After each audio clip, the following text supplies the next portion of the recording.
สถานที่จัดงานกุฏิพระธรรมโกษาจารย์คณะหนึ่งวัดมหาธาตุท่าประจันกรุงเทพกำหนดการวันพุธที่ 16 กุมภาพันธ์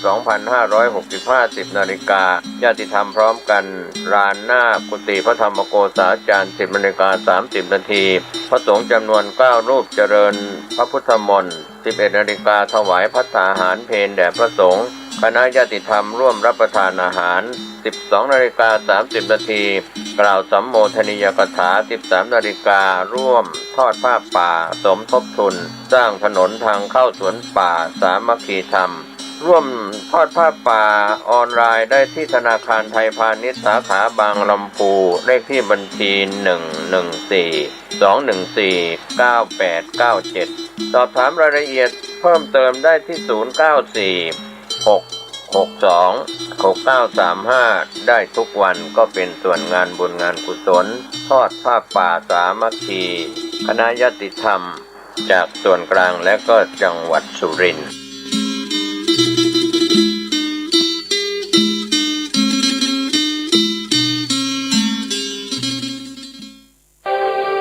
นมัสการเจ้าค่ะวิกฤตโควิด -19 จะมีหลักธรรมใดช่วยได้บ้างไหมเจ้าคะเจริญพรสมัยพุทธกาลเกิดเหตุโรคระบาดในเมืองไวสาลีพระพุทธเจ้าให้คณะสงฆ์สวดพระพุทธมนต์เพื่อความเป็นสิริมงคลของบ้านเมืองและให้ประชาชนมีสติเกิดปัญญารอดพ้นจากภัยพิบัติได้สถานการณ์นี้ทุกคนตระหนักแต่อย่าตื่นตระหนกคนไทยต้องมีสติเพื่อฝ่าวิกฤตโควิด -19 ไปด้วยกัน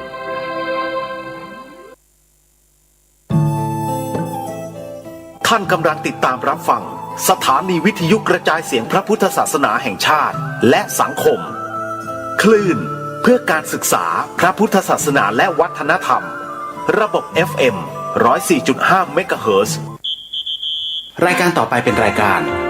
เสียงธรรมจากสามเณรดำเนินรายการโดยสามเณรสมพงษ์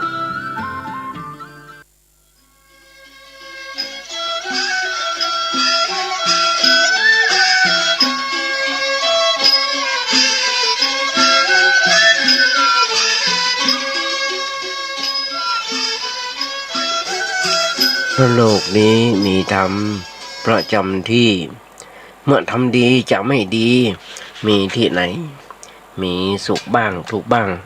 ช่างประใดเป็นวิสัยของมนุษย์ปุถุชนขอกราบไหว้สาธุบาอาจารย์ทุกท่านขอเจริญพรศรัทธาญาติโยมผู้ใฝ่ในศีลในธรรมทั้งหลายมาแล้วมาแหมแล้วรายการเสียงธรรมจากนินน้อยสังเรือจากวัดประแดงทั้งนี้โดยการนำของท่านพระครูโคสิทธิ์ประยัตติยาพรเจ้าวัดประแดงเจ้าคณะตำบลสุเทพเขต 1ตราภาพสามเณรสมพงษ์นั่งดำเนินรายการอยู่ที่วัดประแดงส่งเสียงมายังสถานีวิทยุ FM 104.5 ของวัดไผ่หินซึ่งทางวัดไผ่หินก็มีท่านพระครูสมุวิศวัตรวรกิจโจในสถานีและเจ้าวัดครูบาอาจารย์เมตตาผู้ตรวจธรรมภาพได้มีโอกาสฝึกได้มีโอกาสหัดในการน้อมนำเอานำธรรมคำสอนองค์พระสัมมาสัมพุทธเจ้ามามาจากญาติโยมฟังอย่างนี้เป็นประจำทุกวันพุธจาก 10 โมงจนถึง 11 โมงโดยประมาณมีข้อแม้ถ้าตั้งวัดไผ่หินหรือว่าตั้งสถานีวิทยุบ่มีการถ่ายทอดสดเราเคยได้มาพบมาปะกันแบบนี้เป็นประจำเพราะฉะนั้นญาติโยมมุสลิมทั้งหลายบาอาจารย์เพิ่นสอนมาแต่อ่อนแต่ออกตั้งแต่เริ่มบวชเพิ่นบอกว่าอยู่วัดจะไปอยู่บ่ได้หมั่นไหว้พระสวดโยโกฮ้องแล้วก็นำธรรมคำสอนองค์พระสัมมาสัมพุทธเจ้ามามาจากญาติโยมฟังพ่องซึ่งเท่าที่ผ่านมาอาตมาภาพได้ทำตามที่ครูบาอาจารย์เพิ่นสอนได้มาโดยตลอดเพราะฉะนั้นญาติโยมมุสลิมทั้งหลายพระเทศน์นิดหน่อยโดยเฉพาะตัวอาตมาภาพบ่มีอันหยังจะตอบแทนน้ำจิตน้ำใจกับญาติโยมทั้งหลายโปรดศรัทธานอกจากธรรมะตอนเองซึ่งธรรมะนั้นเป็นอย่างสัจธรรมอย่างนึงที่สุดของที่สุด ที่จะเอาหมอกของญาติโยมทั้งหลายเพราะอย่างญาติโยมทั้งหลายตอนที่ผ่านมาบทมา30 กว่าปีญาติโยมส่งเข้าป่าอาหารมีที่อยู่มีที่กินมีครูบาอาจารย์คอยปกปักรักษาคอยเสริมคอยสอนในสิ่งที่ดีที่ถูกที่ต้องที่ควรก็สำนึกได้มหากรุณาธิคุณหรือบุญคุณของครูบาอาจารย์ตอนที่ผ่านมาอย่างนี้เป็นประจำการไหว้พระสวดโยโกห้องก็เป็นงานของพระพุทธศาสนาอย่างหนึ่งเป็นงานของพระเจ้าอย่างหนึ่งพระสงฆ์องค์เนรอย่างหนึ่งแม้กระทั่งกวาดลานวัดลานวาก็เป็นงานอย่างหนึ่งสิ่งที่ดีที่สุดคือการประพฤติปฏิบัติธรรมเพราะฉะนั้นญาติโยมทั้งหลายอาตมาภาพได้มีความรับความเมตตาจากครูบาอาจารย์มาหลายท่านด้วยกันโดยเฉพาะแมลงอา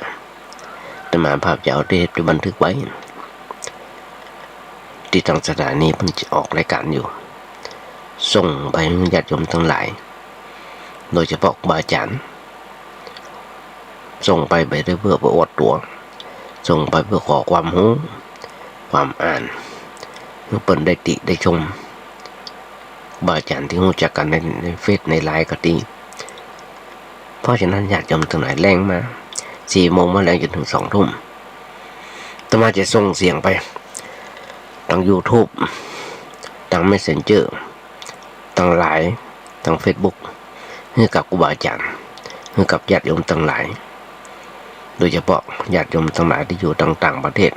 ลูกศิษย์ลูกหาหลานเต้าลูกหลานหลานเต้าอาตมาก็ส่งให้เพิ่นไปฟังอย่างน้อยๆญาติโยมทั้งหลายเป็นการเพิ่มเติมเสริมแต่ง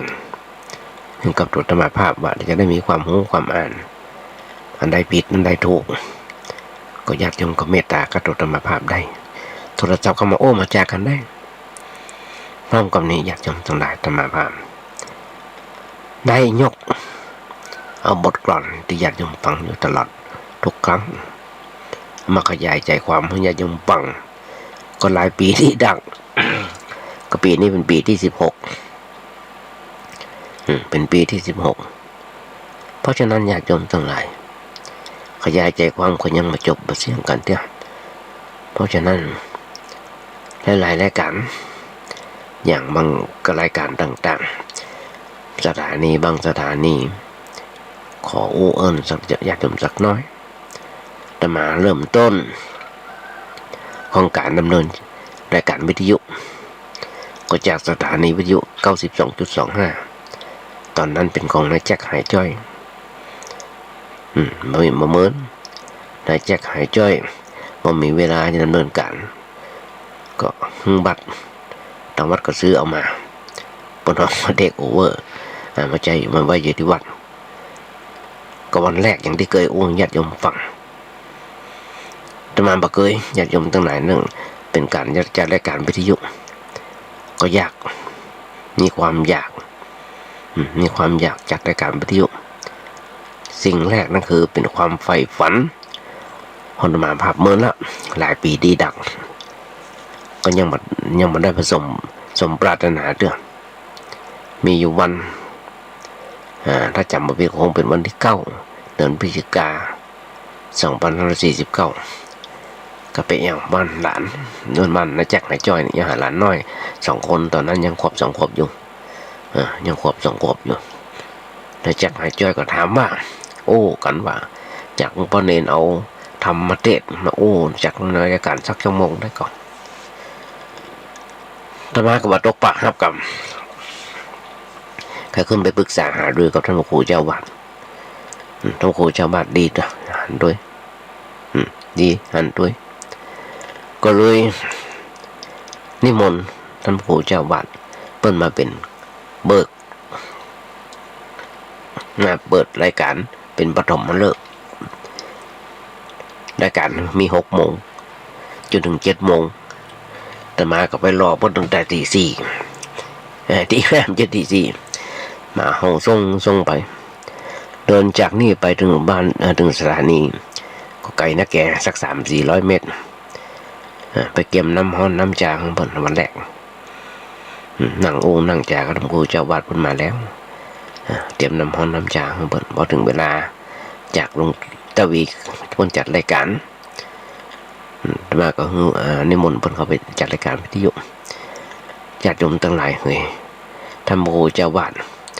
จักแขนมาเข้าไปในห้องส่งไปนั่งองค์นั่งจากันบอกว่าต้องไปกริ่งไปอย่างนั้นสั่นยงตรงยงญาติโยมทั้งหลาย สั่นยงพ่อบักเกยญาติโยมทั้งหลายพ่อบักเกยไม่ก็มีตัวเดียวตอนนั้นรู้สึกว่านะไม่ก็มีตัวเดียวคอมพิวเตอร์ยังมาจ้างสักอย่างยังจ้างสักอย่างก็เข้าไปนั่งฟังเปิ้นครับผมอยู่นั่นน่ะแล้วก็ออกมาพอเสร็จได้การเรียบร้อยแล้วเปิ้นก็อธิบายให้ฟังว่าการดำเนินวิทยุนั้นอย่างไรทำอย่างไรก็ตั้งแต่นั้นมาญาติโยมทั้งหลายต้องไปเป็นกู้ทำกู้เจ้าวาดตึงวันเป็นไปที่แรกก็ไปกำลังใจเปิ้นเอาไปมาญาติโยมทั้งหลายเริ่มจัดรายการวิทยุได้เอาทำไปเตะพองยังพองต่างๆก็ได้รับคำชมจากครูอาจารย์ตั้งแต่วันนั้นมาจนถึงวันนี้เมื่อกี้วันญาติโยมทั้งหลายจะมาจัดรายการวิทยุกับท่านพระครูเจ้าวาดประมาณ 3-4 เดือนท่านพระครูเจ้าวาดก็ปล่อยจะมาทำคนเดียวนอกเหนือจากนั้นก็พระสงฆ์องค์เน้นลงมาจัดด้วยกันลงมันรายการด้วยกันแล้วแต่ข้อมูลบางวันจะมาก็คือเปิดไปคนเดียวห้องเป็นวันไปเพราะฉะนั้นญาติโยมนี่แหละจุดเริ่มต้นของธรรมะภาพแล้วครูบาอาจารย์เปิ้นบอกเสมอเลยว่าจะไปลืมข้าวแดงแกงห้องของญาติโยมโดยเฉพาะท่านครูเจ้าวาดเปิ้นอู้เสมอแต่มากับมนุษย์อย่างที่เปิ้นว่าแท้และแต่มาบ่เคยลืมข้าวแดงแกงฮ้อนมุ้งหมอนนอนเรืออย่างต่างๆที่ญาติโยมทั้งหลายได้เมตตากับตัวธรรมะพมา30 กว่าปีเพราะฉะนั้นมันมีอย่างจะตอบแทนนอกจากธรรมะตอนนี้อันนี้คือขยายใจความจาก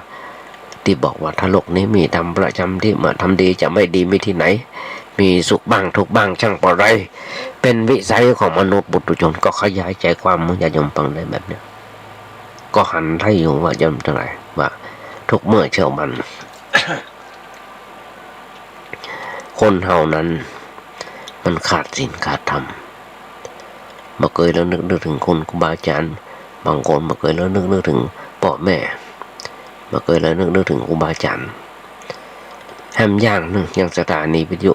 FM 104.5 ของวัดไฟหินที่จะมานั่งดำเนินรายการอยู่เนี่ยผู้ก่อตั้งผู้เริ่มก่อตั้งนั่นคือพระเดชพระคุณท่านอาจารย์ท่านพระครู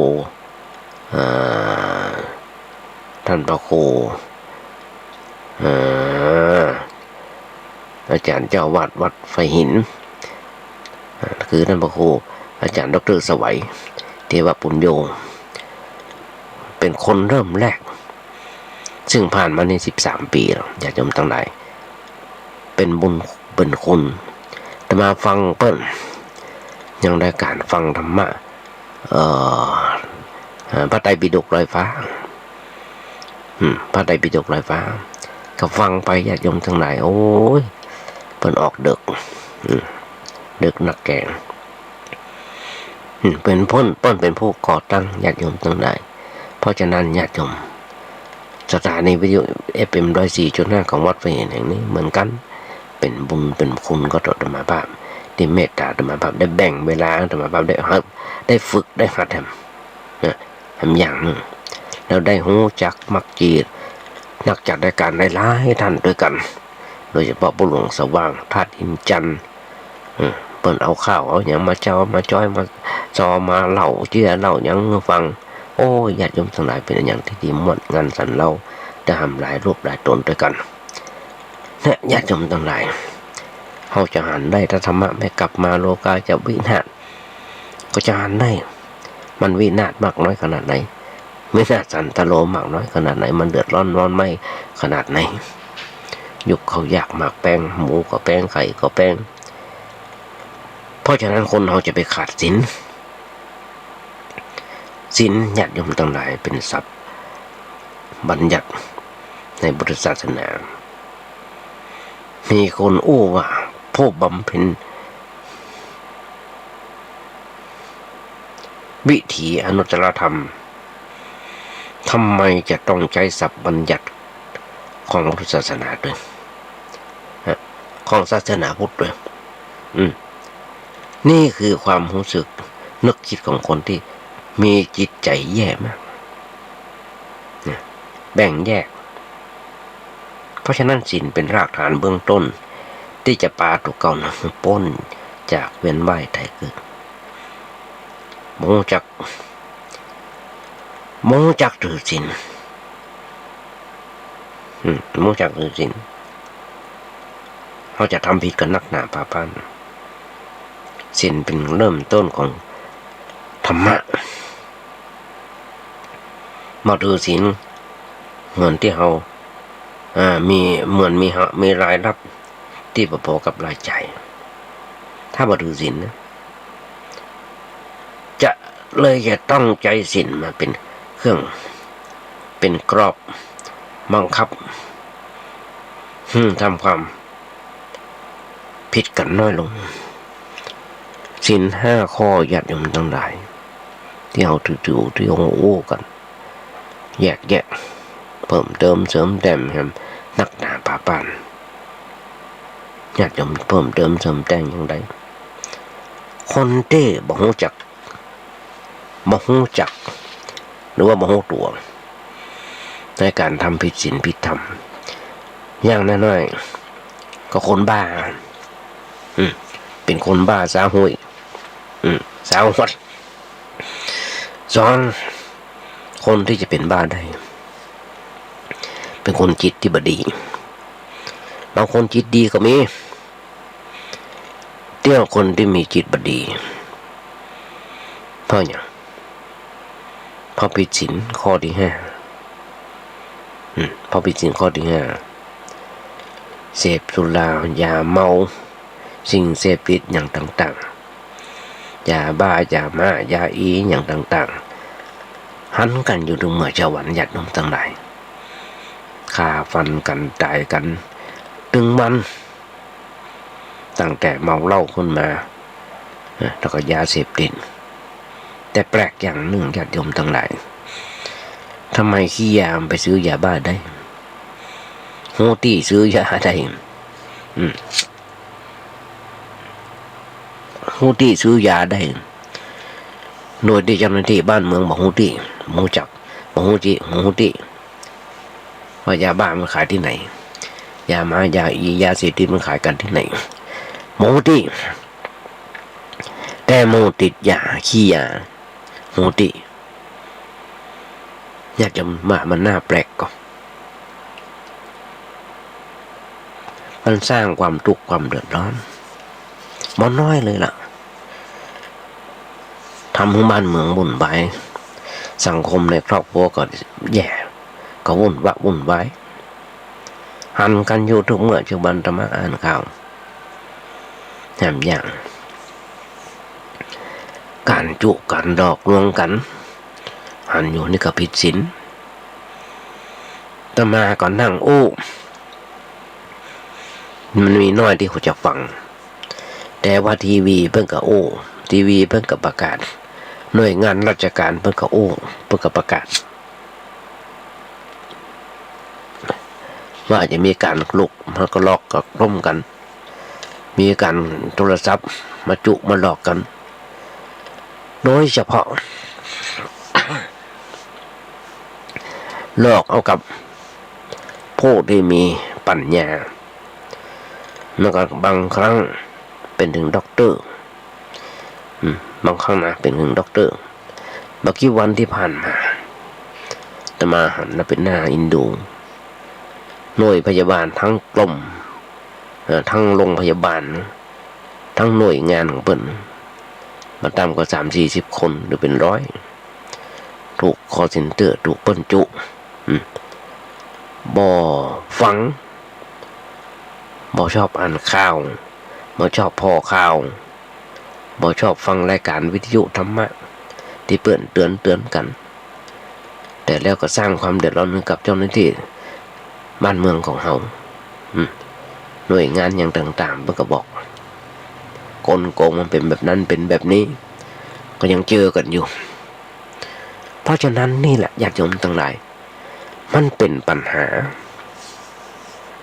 เราก็ต้องหามันในเมื่อมันเป็นปัญหาเราก็ต้องหามันก่อยแก้กันไปยังกันไปทำต่างๆกันไปบ้านเมืองก็วุ่นวายไม่ใช่บ้านเขาอย่างเดียวประเทศเขาอย่างเดียวคนเจ้าของจริงๆอยู่ต่างประเทศปุ๊บญาติโยมทั้งหลายที่มันจุมันดอกมันมาจ้างคนไทยเขามาจ้างหมู่เขาทำการทำงานแต่มันโทรศัพท์ทวงกับโทรศัพท์ไปจุไปหลอกกันเพราะฉะนั้นทั้งหลายญาติโยมทั้งหลายสร้างความทุกข์ความเดือดร้อนในการแก้ไขปัญหาต่างๆในเรื่องเกี่ยวกับความทุกข์นั้นเหมือนกันสร้างความทุกข์เกิดจากความยึดถือในเรื่องอะไรอย่างต่างๆอย่างน้อยๆด้วยความหลงไหลความงมงายความมัวเมาในสิ่งนั้นจนเป็นเหตุให้เกิดความทุกข์ขึ้นญาติโยมเฮาก็แก้ที่จุดนั้นแหละแก้ที่จุดความยึดถือเฮาก็แก้ง่ายขึ้นพอเฮารู้จักจุดมันกับหูว่าคนเฮาก็ยังที่บอกนะจ๊ะหูขี้ยาหูตีซื้อยาแต่เจ้าหน้าที่บ้านเมืองบอกหูว่ายามันขายที่ไหนพายไปเอามาขายกว่าจะหูได้ญาติโยมทั้งหลายไปเกิดตำป่าตำดอยได้เป็นปตโตธรรมโมชีโค5โคเมื่อกี้วันที่ผ่านมาบ้าจนชนิดที่ว่ายิงสู้กับตำรวจฆ่าคนตายไป2 ศพบาดเจ็บมีตำรวจคนหนึ่งที่ตาย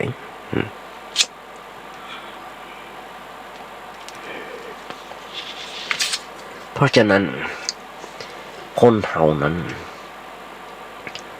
เมื่อเป็นคนแก่ก็รู้ว่าความแก่มันเป็นอย่างไรเหมือนกันเท่ารู้ว่ามันขายที่ไหนเป็นอย่างไรสิ่งบดีแถมอย่างหนึ่งความทุกข์ที่เกิดจากความชรานั้นอย่างตมาภาพประเดี๋ยวนี้ก็เหมือนกัน3 วันดี4 วันไข้ตื่นมาเจ้าขึ้นมา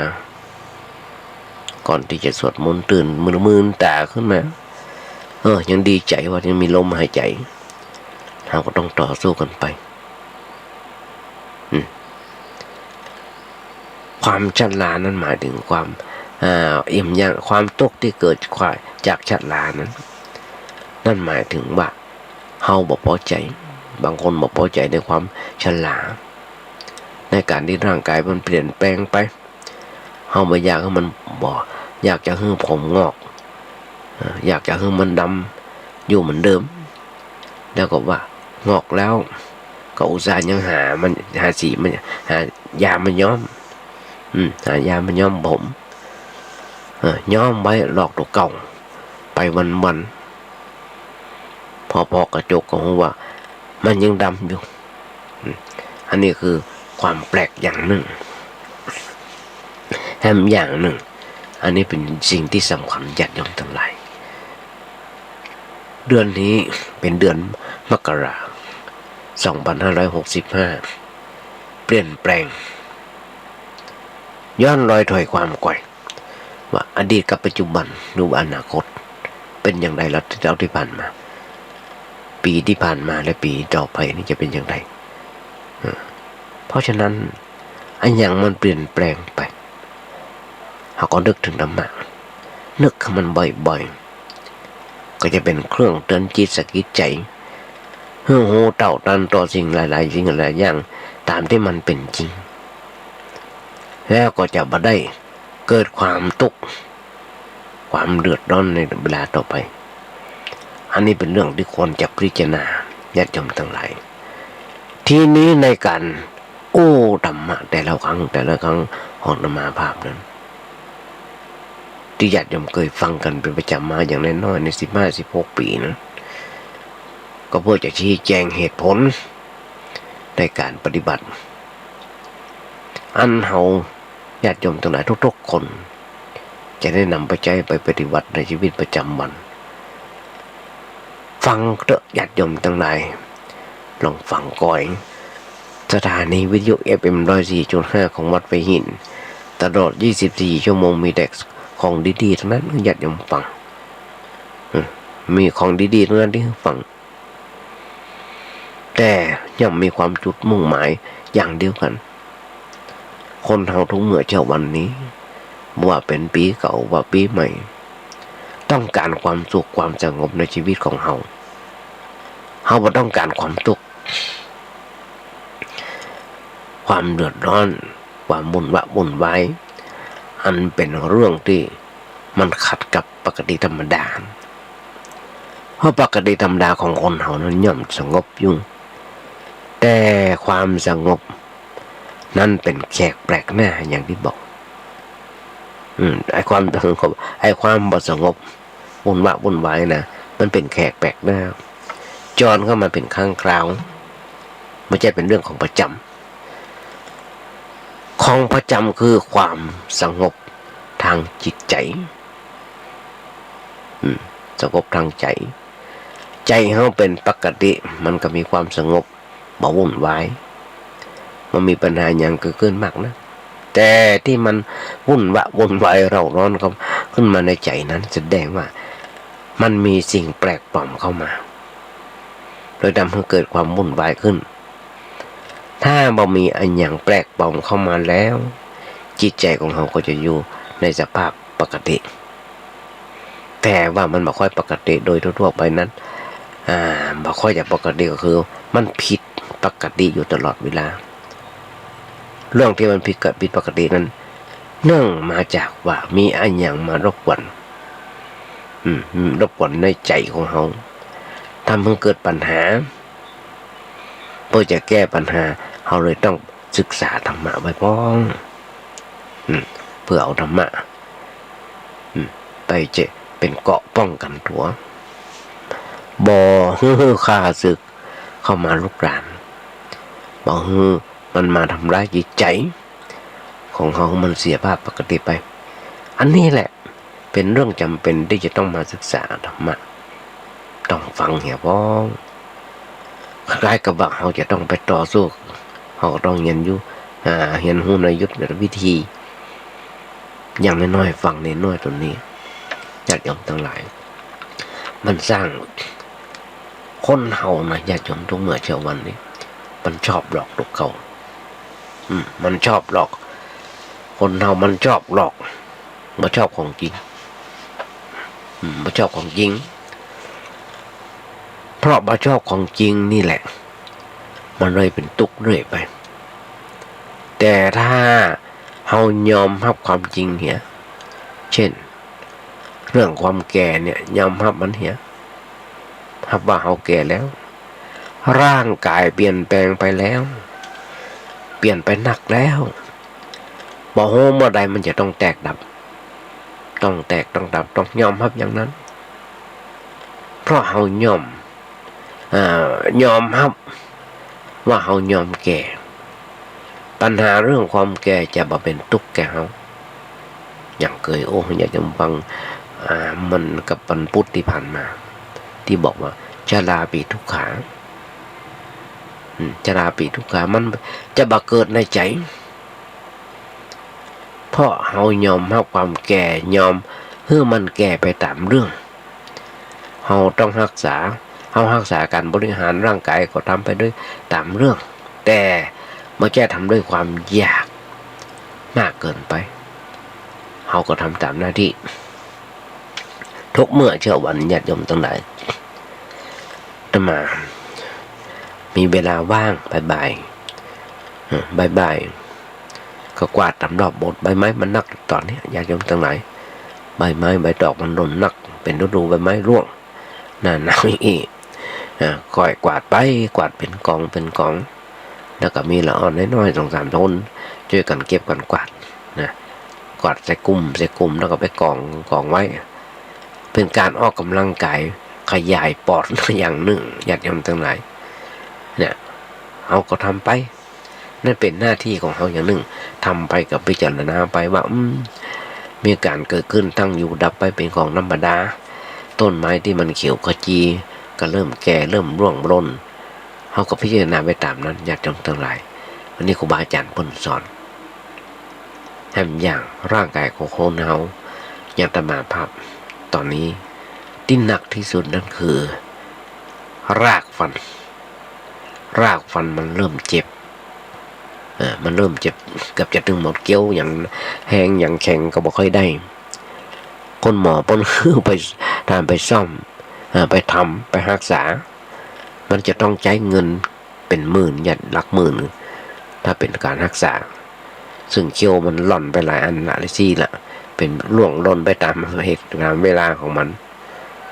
เพราะฉะนั้นญาติโยมทั้งหลายหน้าที่จะต้องรักษาร่างกายเพื่อใจทำอย่างใจสำหรับประพฤติปฏิบัติคุณงามความดีลงล้างบ่อยๆอัดฉีดบ่อยๆขับบ่อยๆอย่าให้มันฟังอย่าไปเว้ยมันเกินไปจนกระทั่งว่าเสียรูปเสียโฉมโยมไปรถคันนี้รถคันนั้นก็ใจได้หมื่นร่างกายของเขาก็เหมือนกันใจได้หมื่นถ้าเขาบอกใจมันบ่อยถ้าบอกใจมันบ่อยหนักเกินใจหนักเกินไปเพราะฉะนั้นพระพุทธเจ้าเพิ่นสอนว่าความแก่เฮามันแก่เป็นธรรมดาเราว่าเฮาจะต้องแก่แต่ว่าเขาจะต้องรักษาตามหน้าที่อย่างในเพิ่นว่าเป็นคนรู้จักใช้ร่างกายเพื่อเป็นประโยชน์เพราะความเข้าใจเข้าไปยึดถือว่าเฮาบักแก่อันนี้เรื่องหนึ่งเกี่ยวกับความแก่เป็นตุกหรือเป็นตุกก็อยู่ที่เฮาคิดถูกต้องถูกต้องหรือไม่ถูกต้องถ้าคิดถูกความทุกข์มันก็น้อย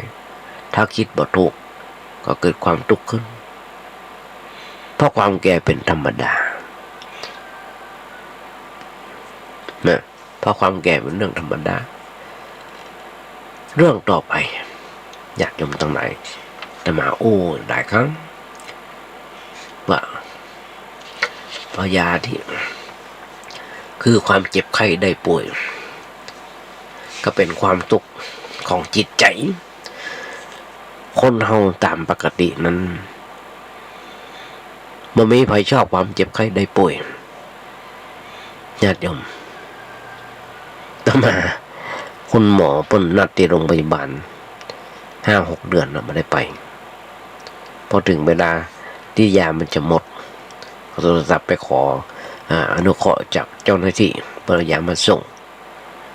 5-6 เดือนมันได้ไปมันอย่างเพราะโควิดมันหนักอยากจะทั้งหลายก็เลยบ่กล้าไปก็เลยบ่กล้าไปเนี่ยอย่างเป็นอย่างนี้ล่ะอยากจะทั้งหลายการเจ็บไข้ได้ป่วยแต่ว่าความเจ็บไข้ได้ป่วยก็ต้องเกิดขึ้นการเกิดขึ้นของโรคภัยไข้เจ็บนั้นโรคบางอย่างเกิดเพราะความประมาทความประมาทโรคบางอย่างนั้นเป็นเรื่องของมันตามธรรมชาติเขาบอกรู้สาเหตุของมันก็อย่างที่บอกความประมาทเป็นหนทางแห่งความชิบหายญาติโยมน้องก็เกิดถึงที่นอนโรงพยาบาลแต่ละครั้งเต็มโรงพยาบาลเพราะความประมาททั้งนั้น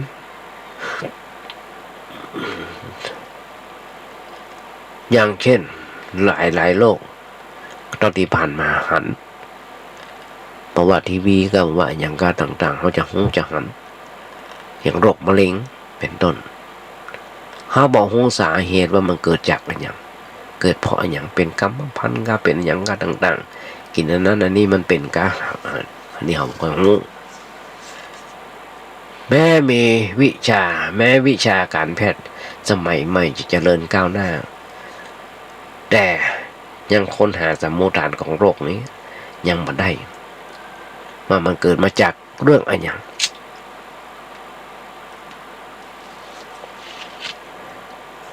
มันเหมือนกับโควิดยังหาสมมุติฐานได้ยังป้องกันได้ยังมียุกมียาป้องกันได้อยู่มีวัคซีนป้องกันได้อยู่แต่ก็เดือดร้อนทนไม่บ่น้อยก็โอ้ได้เพียงว่าธรรมชาติของร่างกายบางคนมันอาจจะเป็นโรคนี้ขึ้นได้เป็นโรคเนี้ยเป็นโรคที่ตรงนั้นตรงนี้เป็นโรคมะเร็งในเส้นเลือดแล้วก็รักษาไม่ได้ร่างกายก็ต้องเจ็บป่วยจนกระทั่งหมดลมหายใจไป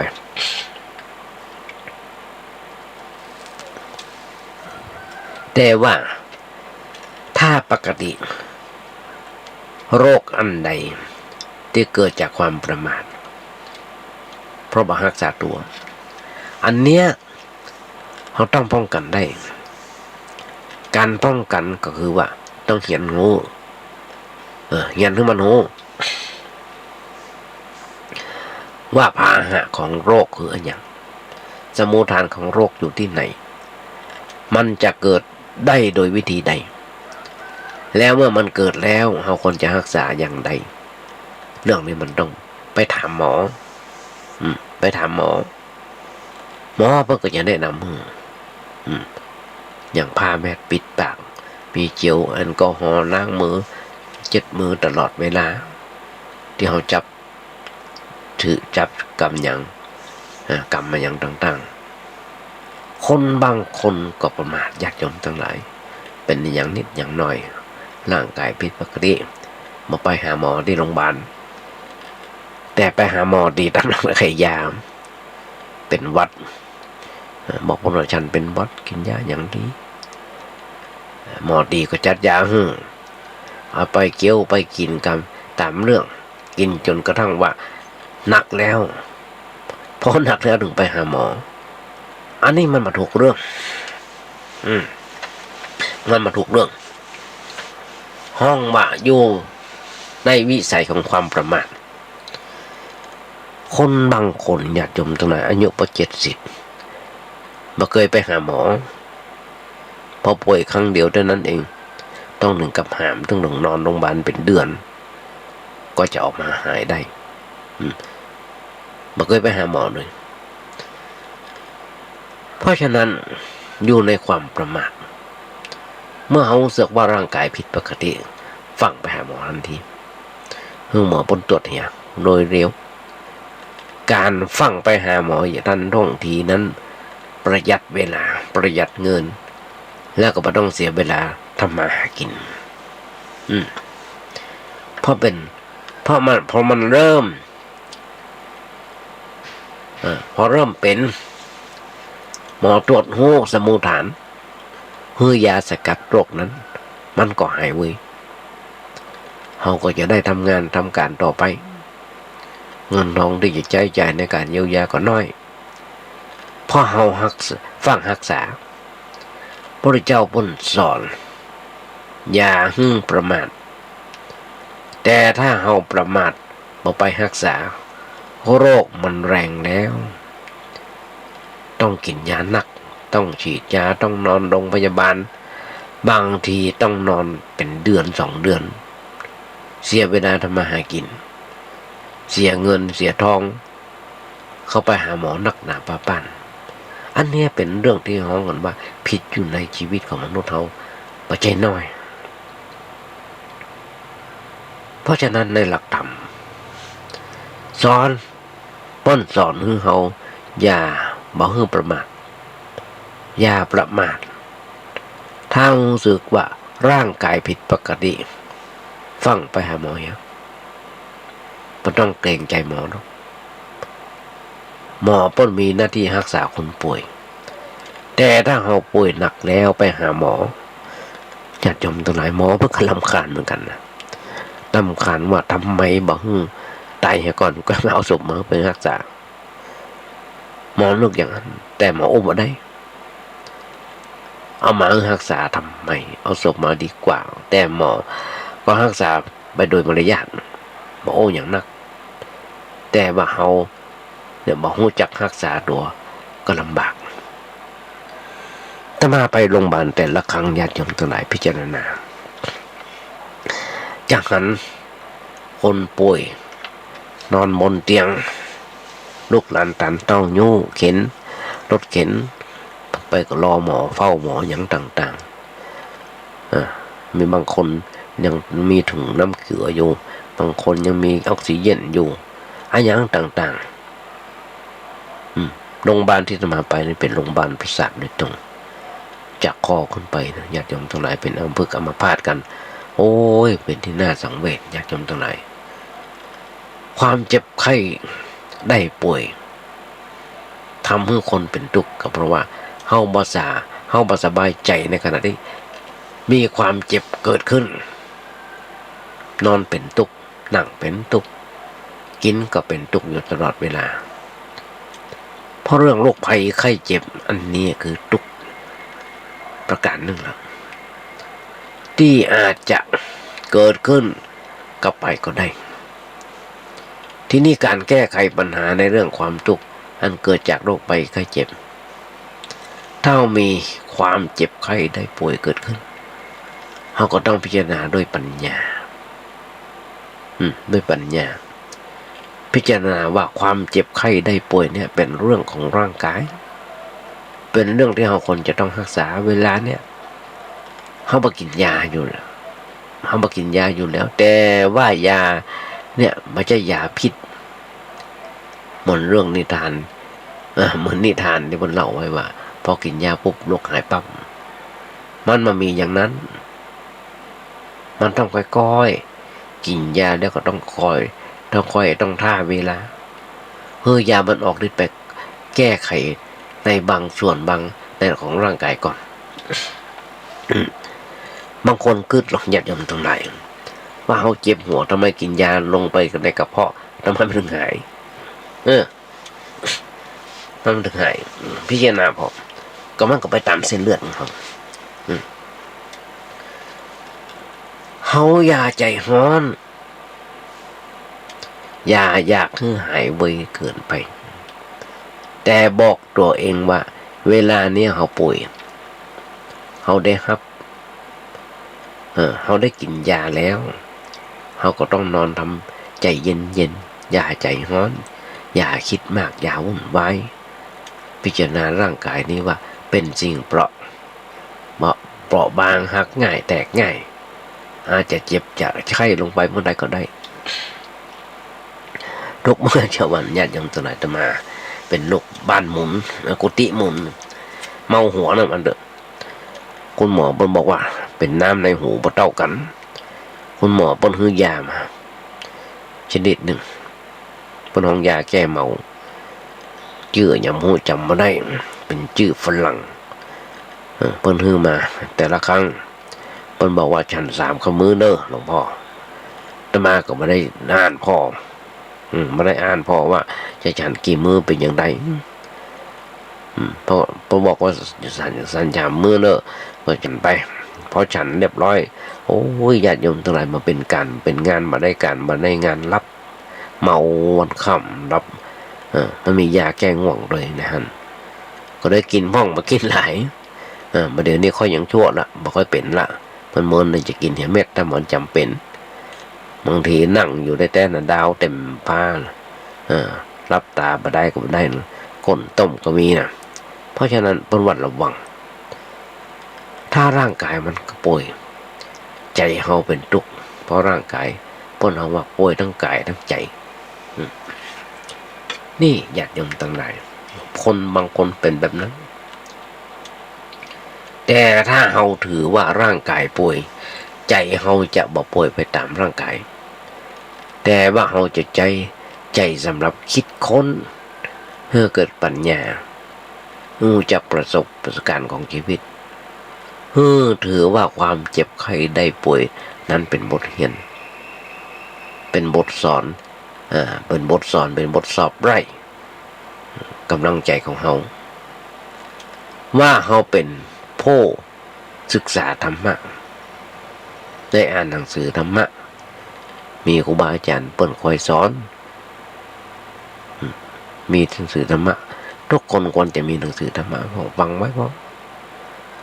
เวลาปกติบอกว่าใจมันเป็นอย่างไรกำลังใจใหญ่หูกำลังใจจะหูได้ก็ต้องเมื่อตกอยู่ในอันตรายถ้าบ่มีอันตรายเกิดขึ้นเขาก็บอกว่ากำลังใจของเขาเมื่อใดเขาเจ็บไข้ได้ป่วย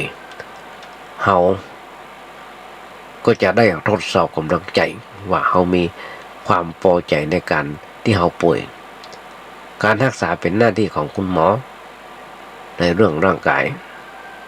แต่ว่าเรื่องใจเป็นหน้าที่ของเขาเองญาติโยมทั้งหลายเขาจะทำใจให้เย็นเย็นทำใจให้ดีจะบ่เกิดความวิตกทุกข์ร้อนในเรื่องการเจ็บไข้เพื่อพอใจที่จะนอนพักเพื่อพอใจที่จะนอนพักผ่อนอยู่บนเตียงคนไข้ยาไปกึดถึงเรื่องที่มันยังมาบัดถึงอย่าไปกึดถึงเรื่องที่มันผ่านมาพ้นมาแล้วแต่ว่าเราต้องกึดถึงเรื่องเฉพาะหน้าที่เรากำลังเป็นอยู่ในขณะนี้ว่าเราควรจะคิดอย่างไรจะสบายใจจะบ่วุ่นวายจะแบบเดือดร้อนคนจะทำตัวให้เกิดเป็นคนกินยาง่ายเลี้ยงง่ายบ่ต้องให้คนอื่นพลอยเป็นทุกข์กับเราจะรับความทุกข์เพียงคนเดียวแล้วก็ทำใจให้สบายต้องเป็นแบบนั้นต้องเป็นแบบนั้น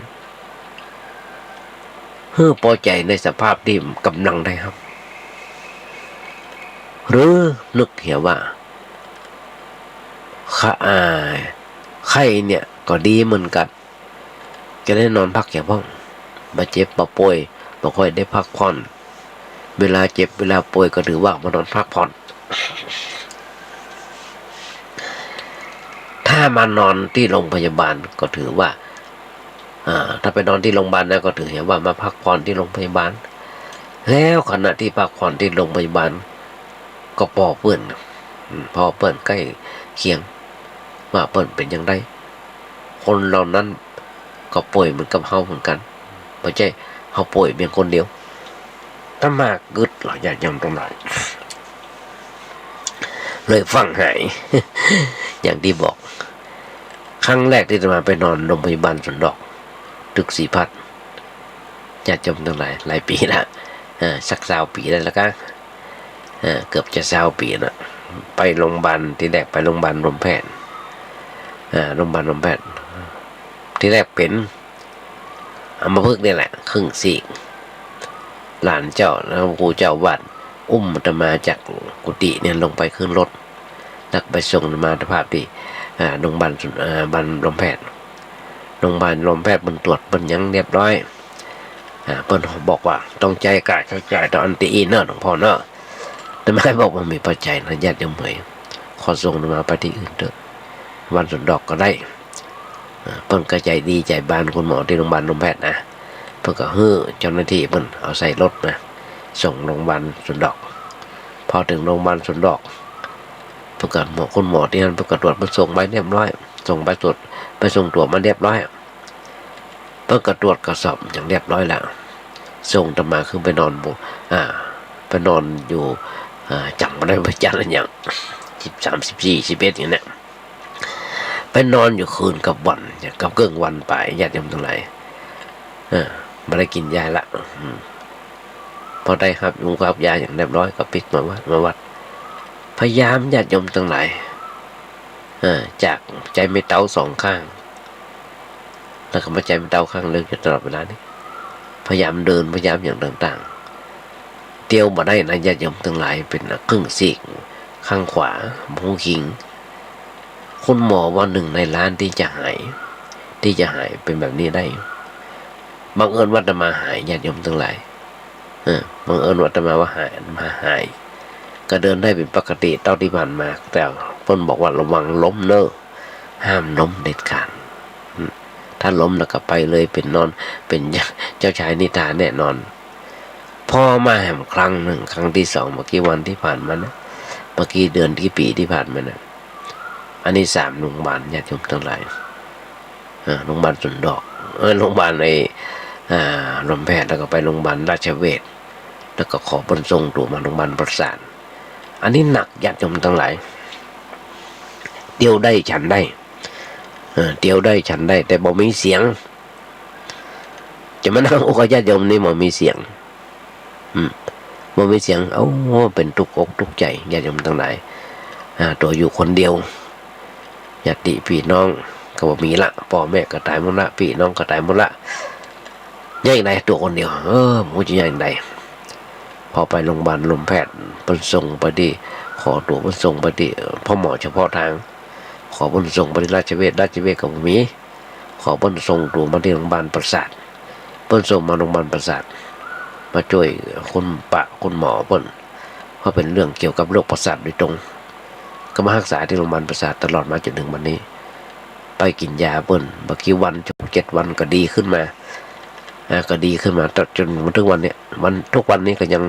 มีการติดอ้างอยู่โอ้เว้ยกับมันไอ้โอ้เว้ยกับมันฟังกับบอกเรื่องอย่างต่างๆลิ้นมันรัวลิ้นมันแข็งเพราะฉะนั้นญาติโยมการรายการวิทยุนี่ก็เหมือนกันอย่างนึงที่ทำให้ตมาได้มีการฝึกมีการหัดที่จะได้โอ้ได้อย่างได้ที่จะไม่ได้เป็นนามพึกต่อไปครับดีใจที่หายที่ปออยู่โอ้กันได้เนี่ยญาติโยมทั้งหลายพอคนบางคนมีอย่างเกิดขึ้นซึ่งเป็นโรคภัยไข้เจ็บก็นึกถึงว่าเฮานี่มันภาพโชคแล้วเจ็บไข้ได้ป่วยอย่างเนี้ยหนักที่สุดเจ็บที่สุดในโลกนึกคือมันหนักเกินไปความจริงมาได้หนักอย่างหรอกเฮามานึกเอาเองเมื่อหลายปีที่ผ่านมาแล้วโรงพยาบาลอย่างที่บอกป่วยอยู่นอนโรงพยาบาลจิตใจเป็นอย่างไรอาตมาก็เคยไปนอนโรงพยาบาลตอนไปนอนโรงพยาบาลสุนดอกญาติโยมทั้งหลายโอ้ยแวดตะลุ่มแต่ละคนมีพระสงฆ์องค์เจ้าเหมือนกันนี่แหละตัวเจ้าเหมือนกันทั้งนั้นที่เป็นนอนป่วยอยู่บางคนก็มาจากต่างจังหวัดมาจากต่างๆมันนอนอยู่ด้วยกันมีอาตมาที่โอ้ได้พอโอ้ได้อย่างได้ตรงนั้นมีเครื่องครอบมัดมีเครื่องฟอกหายใจอย่างต่างๆฟืดฟัดพอดึกมามีพยาบาลมาห้องหลวงพ่อมรณภาพไปแล้วหลากม่านปิดฟ้ามันนึกจะกูจะปิกแล้วเว้ยมาอยู่แล้วเป็นแบบนั้นเราจะทำอะไรแจ้งมาหันลูกหลานท่านต้องศรัทธาญาติโยมนั่งให้นอนให้กันอยู่ต่อหน้าห้องว่าหลวงพ่อเสียให้แล้วแต่มาก็ไม่ได้ไต่ถามมาพ้นเป็นคนอย่างไรเพราะฉะนั้นการเจ็บไข้ได้ป่วยญาติโยมทั้งหลายเดือดร้อนทนไม่เพราะว่าตัวเก่าว่าคนอื่นตอนนั้นมีหลานอยู่คนในชัยคณีคอยอุ้มลูกปกนั่งกับตำราภาพนาภาพเอาคอมฟอร์ตเอากระถนชีกระดนเยี่ยวต่างๆมาคอยดูแลเดือดร้อนอยากจำทั้งหลายก็ไม่อยากจะเป็นแต่ว่ามันจำเป็นต้องเป็นมันเปล่งขึ้นมาคนเดียวมันเพราะฉะนั้นแกก็บอกว่ามันแรกๆเป็นบทเรียนว่าเฮานี่มันโง่มันนอนเป็นตุกอยู่คนเดียวคนอื่นหนักกว่าเฮากันยังมีแต่มาเกิดอย่างนั้นอย่างที่ผมบอกเปิ้นก็เป็นตุกเปิ้นยิ้มเปิ้นคล้ายหัวบางคนนะเลยก็เปลี่ยนจิตเปลี่ยนใจได้พอใจในการตีตัวบางคนญาติโยมทั้งหลายต้องมาไปเยี่ยมลูกแล้วเยี่ยมหลานที่โรงพยาบาลตอนนั้นนะหันคนเจ็บไข้ได้ป่วยแข่งหักขาหันแขวนห้อยตรงยงตั้งย่างกันมันก็ยิ้มกันชกไม่เต้ากันเข้าเฟือกกันถึงมีถึงเฟือกอ่อนเฟือกยังห้อยกันเป็นเดือนหันเปิ้นไข้หัวเปิ้นยิ้มกันพอใจในการที่ตัวเป็นมีคนข้างเดียวบางคนถูกตัดแล้วก็นึกว่าข้างดังหน้าอย่างไรก็จังมันเด้อมันเกิดกันอย่างอันญาติโยมทั้งหลายเพราะฉะนั้นนี่คือเหตุและผลอย่างหนึ่งที่ญาติโยมฟัง เพราะฉะนั้นต้องมีธรรมะกันพ้องอย่างน้อยๆรายท้ายรายกรรมเดี๋ยวว่าเวลาจะหมดแล้วญาติโยมทั้งหลายธรรมาภาพต้องนำรายการนี้จากไปแล้วก่อนจะนำรายการนี้จากไปญาติโยมทั้งหลายธรรมาภาพขอญาติโยมทั้งหลายบอกญาติโยมทั้งหลายว่าปีนี้เป็นปีที่13ของการเผยแพร่ยังสถานีวิทยุ FM 104.5 ของวัดหินเพราะฉะนั้นผู้ที่ก่อตั้งเริ่มแรกก็คือท่านพระครูอาจารย์ดร.สวัยเทวปุญโญเจ้าวัดไฟหินตอนนี้ต้องระลึกถึงบุญคุณครูบาอาจารย์อย่างน้อยๆการดำเนินรายการวิทยุของธรรมาภาพท่านแรกที่สอนธรรมาภาพคือท่านพระครูโคสิทธิ์ปริยัติยาพรเจ้าวัดประแดงเจ้าคณะตำบลสุเทพคนที่ให้โอกาสธรรมาภาพก็คือได้แจ็คไฮจ้อยและท่านพระครูเจ้าวัดเพราะฉะนั้นญาติโยมทั้งหลายโดยเฉพาะท่านพระครูสมุวิศวัตรวรกิจโจนายสถานีเปิดได้คือเวลาธรรมาภาพได้มีโอกาสฝึกมีโอกาสหัดในการน้อมนำทำตามคำสอนของพระสัมมาสัมพุทธเจ้าจะญาติโยมทั้งหลายได้ฟังกันธรรมานั่งนั่งจ่าญาติโยมฟังนะญาติโยมทั้งหลายเพื่อว่าอยากให้ญาติโยมมีตอนเนี้ยเวลากำลังเหมาะกำลังบางคนกำลังกวาดกันล่างกลางกวางซักเสื้อซักผ้าทำกับข้าวกับปลาของโลกหลานตันเดาได้กินกันกับเปิดวิทยุฟังไปยุคนี้สมัยนี้สบายเปิดฟังใจโทรศัพท์เปิดฟังก็ได้ทาง YouTube ก็ฟังได้พิมพ์เข้าไปว่าเน้นน้อยสังเหลือฟังได้ตลอดเวลาเพราะฉะนั้นฝากไว้ก่อนญาติโยมทั้งหลายท้ายรายการวันนี้ธรรมาภาพก่อนนำรายการนี้จากไปก็ขอเอางานบุญงานกุศลญาติโยมฟังสักหน่อยนึงซึ่งตั้งวัดประแดงของเฮามีการก่อร่างห้างแปลงซ่อมแซมเสนาสนะที่วัดประแดงสำเร็จรุ่งไปหลายอันหลายอย่างตอนนี้ก็ยังเหลือกำแพงวัดกำลังใกล้จะเสร็จแล้วกำแพงหน้าวิหารยินดีญาติโยมธรรมาจะส่งไปทางใน Facebook ตั้งไลน์ต่างๆน้ำโคเจ้าวัดเพื่อก็อัปเดตทุกวันในทุกครั้งที่ผ่านมาตอนนี้บันไดนาคได้สำเร็จเสร็จรุ่งไปละเป็นอันอย่างที่งามฟืนไฟอย่างก็เริ่มติดตั้งละตอนนี้ยังเหลือหน้าวิหารน้อยนึงที่จะต้องมีการแบ่งประมาณ34ช่องมันพระจำมวิทย์34ช่องจะเป็นอย่างไรราคาเป็นอย่างไรนั่นบอกบนญาติโยมทั้งหลายโทรศัพท์ไปถามท่านพระครูเจ้าวาดได้เปิดว่ามีอยู่ว่า081-881-5690 ญาติโยมทั้งหลายธรรมาภาพมาพอสมควรแก่เวลาขอนำรายการขอสมมุติยุติลงมาถึงแค่นี้ก่อนหวังใจเป็นอย่างยิ่งว่าวันนี้ญาติโยมคงได้อย่างมันนักก็น้อยท้ายรายการวันนี้อาจจะเป็นวันครบรอบวันเกิดไปคนใดคนหนึ่งธรรมาภาพขออำนวยพรสถานที่โยมทั้งหลายขอมีความสุขมีความเจริญคิดถึงนึกถึงได้จงความมุ่งมั่นปรารถนาขอญาติโยมอย่าเจ็บอย่าไข้กันเลยขอเจริญพร